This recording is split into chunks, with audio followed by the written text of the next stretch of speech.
Bonjour à tous et bienvenue sur ma chaîne de Tribulation littéraire. Aujourd'hui mes petits loups, je suis ravie de vous retrouver pour une vidéo que j'ai envie de faire depuis le mois d'octobre, mais je voulais vraiment attendre que ça fasse un an, puisque nous en sommes au deuxième rendez-vous, deuxième, pas 4, deuxième rendez-vous de mes sagas en cours. Voilà, ça fait un an que j'ai fait cette première vidéo pour vous présenter un petit peu toutes les sagas qui étaient en cours dans ma bibliothèque, voilà, hein, que c'est étonnant.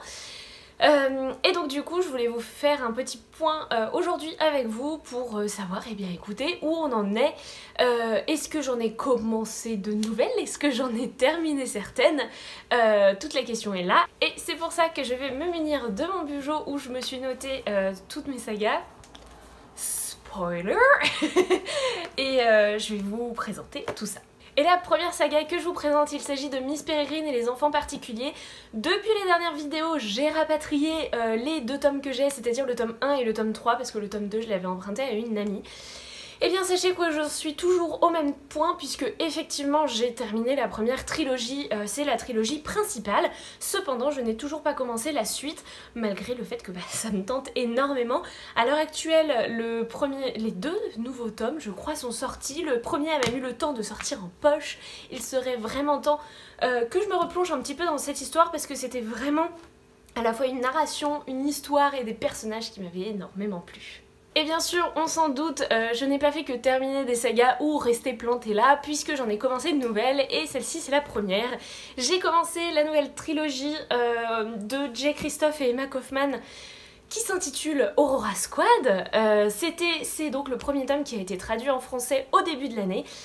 Donc je suis à jour, ceci dit, le tome 2 est prévu pour le début d'année prochaine, si le Covid ne chamboule pas absolument tout.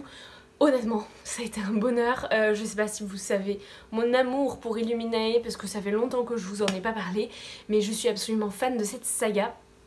Et j'étais ravie de retrouver les auteurs, leurs plumes acerbes et leurs personnages, mais aux petits oignons, dans ce nouveau début de saga. Donc oui, j'en ai commencé une, mais pour l'instant, je suis à jour. Alors non, je ne vais pas, comme la dernière fois, je vais pas vous faire tous les résumés de toutes ces sagas.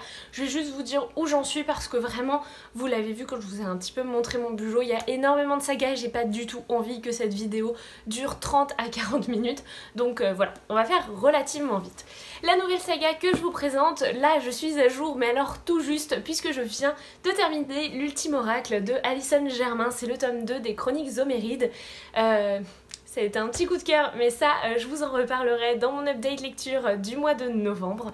Donc je suis à jour. Pour l'instant, le troisième tome n'est pas sorti et d'ailleurs, je n'ai pas du tout de date de parution à vous donner. En tout cas, je suis super contente de m'être remise à jour dans cette saga parce que ça faisait presque 2 ans que j'avais lu le tome 1, donc il était temps. Nouvelle saga entamée cette année et là je suis pas tout à fait à jour encore. J'ai commencé Broadway Limited de Malika Ferjouk, publié chez l'École des Loisirs. Je l'ai commencé en début d'année et je ne me suis toujours pas procuré le tome 2, pourtant très attendu parce qu'il y a un énorme cliffhanger à la fin, mais je pense bien me le procurer relativement rapidement pour le lire peut-être l'année prochaine. Ensuite, celle-là, elle n'a absolument pas bougé d'un iota. J'ai toujours le tome 1 de Sauveur et Fils qui a été lu, qui a été adoré, et même ma maman m'a dépassée puisqu'elle a acheté et lu le tome 2. Donc voilà, c'est un petit peu la honte, mais écoutez, je compte bien lui emprunter dès que je pourrai la revoir et dévorer le tome 2, surtout que je crois qu'aujourd'hui, on en est à 6 tomes, rien que ça. Donc il serait peut-être temps que je me bouge les fesses. Saga toute récemment entamée l'année dernière mais qui n'a pas bougé puisque le tome 2 n'est toujours pas sorti. J'avais lu Magic Charlie de Audrey Alouette publié chez Gallimard Jeunesse. J'avais adoré ma lecture et maintenant écoutez, j'attends juste la sortie du tome 2. Mais commencé cette année chez les éditions Gallimard Jeunesse, nous avons les Chroniques de l'érable et du cerisier, le premier tome, Le Masque de No. C'est écrit par Camille Monceau. Je l'ai commencé cette année au mois de septembre-octobre. J'ai beaucoup aimé ma lecture, l'objet livré est absolument magnifique. Donc c'est une nouvelle saga entamée, mais je suis à jour puisqu'il n'y a qu'un tome qui est paru à l'heure d'aujourd'hui. Et on continue avec une nouvelle saga entamée puisque cette année j'ai commencé Grisha pendant le premier confinement. C'est écrit par Leigh Bardugo et c'est publié chez Milan. Ça a été une très belle lecture et le tome 2, il faut le savoir, faisait partie de ma wishlist de déconfinement, mais je ne sais pas ce qui s'est passé. Je l'ai pas trouvé, j'ai pas voulu le commander. Toujours est-il que je l'ai toujours pas, donc je ne l'ai pas lu.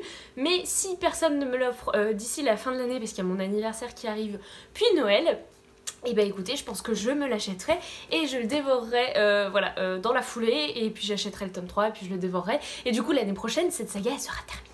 Une saga qui n'a absolument pas bougé d'un iota, c'est Gary Cook de Romain Quiro et Antoine Jaunin, c'est publié chez Nathan, et bah j'ai toujours pas lu le tome 2 alors qu'il se trouve ici, dans ma bibliothèque. Voilà, donc si vous êtes contre le fait que cette saga stagne dans ma palle, et bah dites-le en commentaire, essayez de me motiver. Une saga, l'année dernière je vous avais dit que il fallait que je la continue, et effectivement je l'ai continuée mais je ne l'ai pas terminée puisque j'ai lu le tome 2 de Une braise sous la cendre qui s'appelle Une flamme dans la nuit, écrit par Sabah Tahir et publié chez Pocket Jeunesse. Je me le suis procuré en début d'année et il a fait partie de ma palle de confinement, et ben je l'ai lu, je l'ai dévoré, je l'ai adoré. Je vous en ai déjà parlé dans ma vidéo update lecture à l'époque, hein, ça commence à dater maintenant, le premier confinement, tout ça.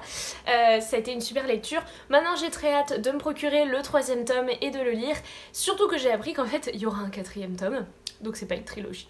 Mais voilà, je vais essayer de me remettre à jour l'année prochaine, donc si je lis un tome par an, on sera bien. J'ai commencé une nouvelle saga, mais celle-ci, pareil, pour l'instant, un seul tome est paru, et il me semble que c'est une saga. Quoique, est-ce que c'est vraiment une saga? J'ai un doute. J'ai un doute tout à coup. Bon, bref, j'ai commencé Wicca de Marie Alino. Est-ce que c'est une saga? Je ne sais pas. En tout cas, c'est un tome qui peut très bien suffire à lui-même, mais il pourrait très bien y avoir de nouvelles aventures d'avril et octobre. Donc je le mets dans cette vidéo. Si vous avez des infos, n'hésitez pas à me les mettre. Là, c'est vraiment... le grand doute, le grand vide. Bon, par contre, honte à moi, je n'ai toujours pas poursuivi la lecture des récits du Demi-Loup, puisque j'en suis toujours à ce tome 2 des Terres de l'Est. Pourtant, j'avais adoré ce tome 2, mais par rapport à la dernière fois, on a une amélioration, c'est que je me suis procuré la suite, qui est juste là, dans ma bibliothèque. Donc, si vous voulez que je lise la suite des récits du Demi-Loup, tapez 1. Bref, essayez de me motiver, mais en plus je sais que je vais adorer, c'est ça qui est terrible, c'est que je sais pertinemment que je vais adorer alors que c'est des lectures qui sont assez longues. En fait les pages, vous voyez, genre il y a quand même beaucoup de texte, mais pourtant je sais que je vais adorer, donc il faut vraiment que j'arrive à me remotiver. On en arrive à un point assez particulier, mais si vous avez déjà vu ma vidéo sur les abandons de saga, vous le savez, j'ai décidé de m'arrêter au tome 3 de Phobos de Victor Dixon, publié chez la Collection R. Ça fait maintenant, je crois, 4 ans que le tome 4 était dans ma palle. Chaque année, je le remettais dans des challenges. Chaque année, je me disais, là, c'est la bonne. Mais petit 1, les avis négatifs que j'avais pu voir me motivaient pas trop. Et en plus, j'avais bien aimé le tome 3, mais qui avait déjà été une petite déception par rapport aux 2 coups de cœur que j'avais pu avoir sur les tomes précédents. Et je trouvais qu'en fait, j'aimais bien la fin du tome 3. Je vous referai pas toute ma vidéo de pourquoi du comment j'arrête Phobos, je vous la mets en barre d'infos. Donc si ça vous intéresse, n'hésitez pas à aller voir. Mais voilà, j'ai abandonné Phobos, donc vous ne le verrez plus jamais dans mes vidéos saga en cours parce que c'est abandonné, c'est clair et net. Autre saga que j'ai poursuivi cette année mais que j'ai décidé d'abandonner pour la suite, il s'agit du Dernier Magicien de Lisa Maxwell, publié chez Casterman pendant le confinement aussi. Décidément, le confinement ça m'a permis d'y aller côté lecture et rattrapage de saga. Mais du coup, j'ai été hyper déçue par ce 2e tome que j'ai trouvé longuet, avec les personnages mais qui m'ont saoulée. Bref, c'était vraiment pas du tout une bonne lecture pour moi. Et donc du coup, j'ai décidé que je ne lirai jamais le tome 3 parce que vraiment, ça a été une énorme déception. Donc voilà, abandon de saga également pour le Dernier Magicien. Si vous voulez en savoir plus, pareil, c'est aussi dans la vidéo spéciale abandon de saga, donc n'hésitez pas à aller la voir si tout ça, ça vous intéresse. Et enfin, dernier abandon, mais du coup c'était une saga que j'ai commencé cette année et du coup pareil que j'abandonne, c'était Scorpion Rules de Erin Bow, publié chez Lumen. Je l'ai commencé à la sortie du confinement et ça a été une lecture, mais sans plus, et alors franchement je voyais pas ce que le tome 2 pouvait apporter. Pareil, j'explique tout en large et en travers de pourquoi j'ai abandonné cette saga dans la vidéo que je vous ai mise. Voilà, du coup c'est une saga que j'ai commencé cette année mais que j'ai abandonnée. Donc on est au niveau 0, équilibre, tout ce que vous voulez. Une saga que je n'ai toujours pas réussi à continuer, il s'agit de la saga de la trilogie La lectrice de Tracy Shea, publiée chez Robert Laffont dans la collection R. Et c'est ce tome qui me donne du fil à retordre, parce que même si j'en ai entendu des commentaires plus qu'élogieux, j'ai du mal à m'y mettre parce que j'ai très peur de pas m'y retrouver. Donc je pense que je vais essayer de me motiver et de lire une chronique spoilante tant qu'à faire, surtout que vraiment beaucoup de gens ont dit que c'était une saga absolument incroyable du coup, et que à la fin donnait tout son sens aux 2 premiers tomes. Donc vraiment celui-là j'ai pas envie de l'abandonner. Saga suivante, et j'étais à ça de vous dire que ça n'avait pas avancé, mais si, ça avance puisque c'est ma lecture en cours. J'ai commencé le dernier tome de La Faucheuse de Neal Shusterman, publié chez Robert Laffont dans la collection R. C'est bon, j'y suis, cette année ce sera la bonne. En 2020 j'aurai terminé la saga de La Faucheuse, ce qui m'enchante autant que ça me fait peur, parce que c'est une saga chouchou, une saga vraiment que j'adore de tout cœur, et donc du coup je suis très curieuse de savoir ce qui va se passer, mais je pense que je vais avoir le cœur brisé. Bref, on s'en dit vite des nouvelles. Bon, même si je suis à jour dans pas mal des sagas que je vous ai présentées ou que j'en ai abandonné certaines, vous remarquerez que dans cette vidéo, je ne vous ai pas dit une seule fois « Hey, j'ai terminé cette saga !» Non, pas du tout. Et ben par contre, il y en a une que j'ai terminée et ça a été terrible de m'en remettre, puisque j'ai terminé la saga de la Passe-Miroir de Christelle Dabos, publiée chez Gallimard Jeunesse. Voilà, c'est tout ce que je peux te dire. Je vous ai fait une vidéo spéciale sur ma lecture de La Passe-Miroir, où je vous explique le pourquoi du comment. C'est un énorme coup de cœur de A à Z. Moi j'ai jamais compris les mauvais commentaires, même sur le tome 3 ou même sur ce tome 4. Ça a été un moment terrible. Je me suis fait mais laminer le cœur en petits morceaux. Mais je suis contente en même temps d'avoir terminé cette saga, mais je sais que j'y retournerai.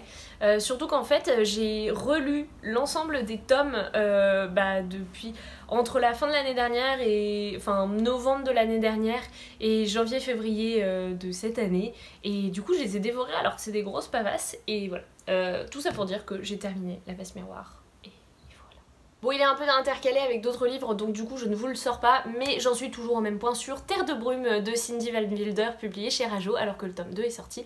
Donc il faudrait que je prenne mes papates, que j'aille en librairie. Bonjour monsieur le libraire, je l'ai pris en click and collect, et que je reparte avec et que je le lise. Si vous me suivez sur Instagram, vous savez que je l'ai, d'ailleurs je l'ai même eu en double. Bref, il a rejoint ma bibliothèque depuis pas très longtemps, c'est La Communauté des Esprits de Philippe Pullman, publié chez Gallimard Jeunesse. C'est la suite de La Belle Sauvage, je l'ai depuis pas très longtemps et j'ai très hâte de le lire, mais j'ai envie d'attendre les vacances de Noël pour le lire, parce que c'est à ce moment-là que j'avais lu La Belle Sauvage. Et j'ai envie que voilà, 2 ans plus tard, je refasse la même chose et que je lise La Communauté des Esprits. C'est peut-être chelou d'attendre comme ça et de me faire du mal, mais j'ai besoin de préparer le terrain, vous voyez. Ils ne sont plus dans cette bibliothèque, du coup j'ai la flemme d'aller les chercher, mais je suis toujours à jour dans La Légende des 4, puisque j'ai lu le tome 3 au moment du confinement. Vraiment, en fait, quand je dis c'était le moment lecture de saga, c'était vraiment le moment lecture pour continuer mes sagas. C'est un tome 3 que j'ai trouvé un petit peu en dessous des autres. En tout cas, je suis curieuse de savoir ce qui va se passer ailleurs. Alors le tome 4 est censé sortir là en ce moment, sauf qu'on est confiné et que c'est compliqué en ce moment pour les éditeurs de publier des livres, c'est une vraie galère. Donc on va voir quand est-ce qu'il sort. En tout cas, il sera lu, je pense, assez rapidement, et l'année prochaine, je pourrais vous dire j'ai terminé La Légende 4. J'ai assez peu, je me rends compte, de sagas en poche, mais par contre il y en a une dans laquelle je n'ai absolument pas avancé. Il s'agit de la trilogie des stagiaires à durée déterminée et indéterminée de Samantha Bailly. Moi je les ai dans leur version du livre de poche, j'adore ces petites couvertures, mais j'essaye de me motiver parce que ma binomètre, si vous avez vu ma vidéo spéciale Swap avec elle, m'a offert le dernier tome, donc je pense que ce serait bien l'occasion d'aller lire tout ça, d'aller les dévorer. En plus je sais pertinemment que je passais un super moment avec Samantha Bailly, donc je sais pas trop ce qui me retient. Peut-être que j'ai trop de livres aussi à lire et que du coup à chaque fois faut bien faire un choix quoi. J'ai ensuite revu un petit peu ma vidéo de l'année dernière et je me rends compte qu'il y a 3 sagas dans lesquelles je n'ai absolument pas avancé non plus. La première, c'est Les Outrepasseurs de Cindy Van Wilder. J'ai toujours pas lu le tome 3, je me le suis même toujours pas procuré. Il y a Rebelle du désert aussi qui n'a pas avancé d'un iota, puisque le tome 2 il est là. Et voilà, du coup il a pas bougé. Ça c'est mes étagères de pal. Donc quand il y a un truc là, c'est que je l'ai pas lu. Alors voilà. Et le dernier c'est l'apprenti épouvanteur. Et enfin l'épouvanteur, enfin la saga de l'épouvanteur. J'en suis toujours a priori au tome 4. Et écoutez, je l'ai toujours pas poursuivi. Par contre, depuis, je me suis inscrite en médiathèque, donc peut-être que je pourrais aller faire un tour pour regarder dans ces rayons-là. Voilà mes loups, c'est tout pour cette vidéo. J'espère vraiment qu'elle vous aura plu. Moi, je trouve ça bien de me faire un petit point sur les sagas en cours, les sagas sur lesquelles je suis en retard, comme ça. Quand il y a un gros confinement, et ben écoutez, je me remotive à lire les suites de sagas. La preuve, puisque je viens de terminer l'Ultime Oracle et que j'ai pris La Faucheuse, le tome 3. En tout cas, j'espère que cette vidéo vous plaît. N'hésitez surtout pas si vous avez des sagas mais qui vous tiennent à cœur et tout et que vous voulez que je les lise absolument, mais dites-le moi en commentaire, essayez de me motiver, de trouver les bons mots pour que je les sorte de ces pales. Surtout que voilà, il y en a plein, j'ai la suite avec moi, donc ce serait quand même con de pas les lire. Je ne vous ai pas fait par contre les séries que je lis en manga et en BD et je voulais savoir est-ce que ça vous intéresserait d'avoir ces espèces de séries en cours graphiques, puisque les mangas c'est souvent des séries, les BD il y en a aussi pas mal, des trilogies, des séries, des quadralogies, des duologies, bref. Donc surtout, si vous avez envie de voir ce genre de vidéo, pareil, c'est en commentaire. Sur ce mes petits loups, je pense que cette vidéo est déjà bien assez longue, mais elle ne fait pas 30 minutes. J'espère que vous allez bien, que vous vous portez le mieux possible, malgré le confinement, malgré le Covid, malgré une année de merde, il faut le dire. Moi, je vous envoie toutes mes bonnes ondes, je vous fais de très gros bisous, et je vous souhaite de très belles lectures. Allez, à très vite les petits loups!